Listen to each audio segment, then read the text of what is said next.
নমস্কার বন্ধুরা, নতুন একটি ব্লগে তোমাদের স্বাগত। এই ব্লগটি হচ্ছে আমার কলকাতার যে কোয়ার্টার, সেই কোয়ার্টার ছেড়ে আমরা চলে এসেছি খড়গপুরে। তো খড়গপুরে শিফট হওয়ার আগে আমরা যে অঞ্চলে থাকতাম সেই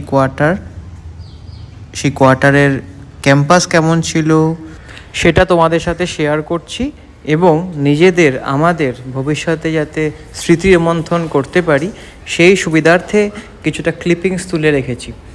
আমাদের কোয়ার্টারে পেছনটা একবার ঘুরিয়ে দিই।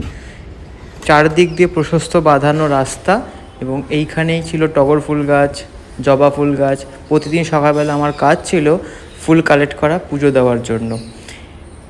প্রতিদিন ঝাড় দেওয়া হতো, প্রচুর স্টাফ এখানে ছিল যারা সাফ সাফাই করতেন। তারপরে এই পেছন দিকে আমরা একদম ব্যাক সাইডে চলে এসেছি, যেখানটা থেকে স্টেশন ভীষণ কাছে ছিল। এটা পুরোটাই ব্যাক সাইড, চারিধারে উঁচু উঁচু প্রাচীর দেওয়া। তো একটা প্রোটেক্টেড এরিয়াতে আমরা এতদিন থাকতাম। এই জায়গাটা ছেড়ে আসতে আমাদের মন একদমই চাইছিল না। আমি আর গুড়িয়া ভীষণ মিস করব, এবং ভবিষ্যতে ইচ্ছা থাকবে এই অঞ্চলে আবার ফিরে আসার। ক্যাম্পাসে অন্তত 12 থেকে 13টা আম গাছ, সুন্দর প্রশস্ত জায়গা যেখানে গাড়ি পার্ক করার সুব্যবস্থা রয়েছে। দেন এইটা চলে এলাম লিফটের দিয়ে তিনতলায় মানে তিনতলা কি চারতলা, সেই চারতলা দিকে উঠলাম। এই কাঠের সিঁড়ি রয়েছে, পুরনো দিনের শাল কাঠের মোটা কাঠামো দিয়ে বানানো সিঁড়ি, আর লিফট করে চলে এলাম ছাদ থেকে প্রতিদিন সন্ধ্যাবেলা আমরা এনজয় করতাম হাওড়া ময়দানের জনবহুল এলাকা, যে অঞ্চলটিতে রাত 11টা অবধি মার্কেট খোলা, বাস আসছে যাচ্ছে। এবং এই হচ্ছে দেখো দূরে হাওড়া ময়দানের ফাঁসিতলা মোড়, সেই অঞ্চলটা সন্ধ্যাবেলায় আরও আলোক ঝলমলে অবস্থা থাকে। তো সেই সময়টা এনজয় করতে আরও দারুণ লাগে। এই রাস্তাটা সোজা চলে যাচ্ছে, নতুন একটা ব্রিজ তৈরি হচ্ছে, আর ওই ব্রিজটা হচ্ছে হাওড়া স্টেশনের যে লাইন, হাওড়া এবং টিকিয়াপাড়া লিলুয়া, সেই লাইনের ওপরে প্রশস্ত এই ব্রিজ। আর সঙ্গে রয়েছে পুরো ছাদটা তোমাদেরকে এনজয় করাচ্ছি। সামনেই দূরে দেখতে পাচ্ছ হাওড়া অর্থোপেডিক হসপিটাল, এবং তার পাশে এবং তার পেছনে রয়েছে শৈলেন মান্না হাওড়া স্টেডিয়াম। এই হচ্ছে নতুন নির্মিত ব্রিজ। দূরে রয়েছে ট্রেন লাইন, হাওড়া স্টেশন থেকে এই গাড়িগুলো এখন রওনা দিচ্ছে, কেউ ইস্টার্ন রেল হয়ে, কেউ সাউথ ইস্টার্ন রেল হয়ে এগিয়ে চলেছে। দূরে রয়েছে হাওড়া ব্রিজ। ভিডিওটা তুলেছি সকাল 8টার সময়, তো সেই কারণে অতটা ভালো বোঝা না গেলেও যতটা বোঝা যাচ্ছে তোমাদের জন্য এবং আমাদের ভবিষ্যতের জন্য এই ভিডিওটা ক্যাপচার করা রয়েছে।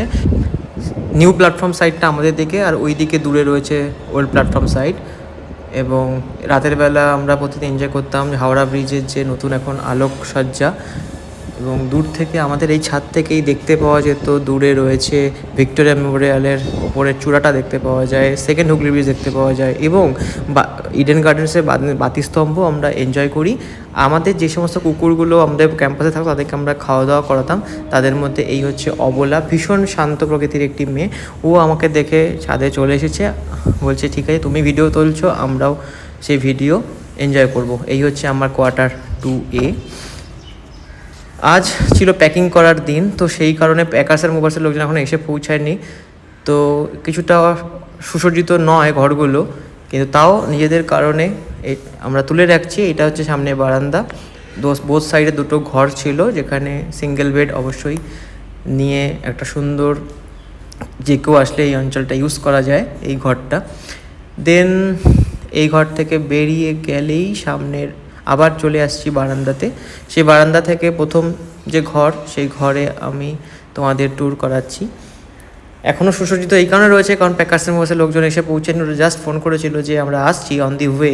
তো সেই কারণে আমি ভিডিওটা তুলে নিয়েছি, কারণ এরপর যখন প্যাকিং হয়ে যাবে তারপর আর সেই দেখতে অতটা ভালো লাগবে না। কম্পিউটার টেবিল থেকে শুরু করে এই হচ্ছে আমাদের একটা বাথরুম। একটু ড্যাম পড়ছিল কারণ অনেকদিন আমরা এই বাড়িতে ছিলাম না, সেই কারণে। আর এই হচ্ছে আমার আরেকটা ঘর, ভীষণ বড়। এই ঘরগুলোকে ভীষণ মিস করবো ভবিষ্যতে, বাট এই ভিডিওটা আমাদেরকে বারবার মনে করাবে যে আমরা একসময় এই অঞ্চলে ছিলাম। তো আমরা চলে যাচ্ছি খড়গপুরের উদ্দেশ্যে।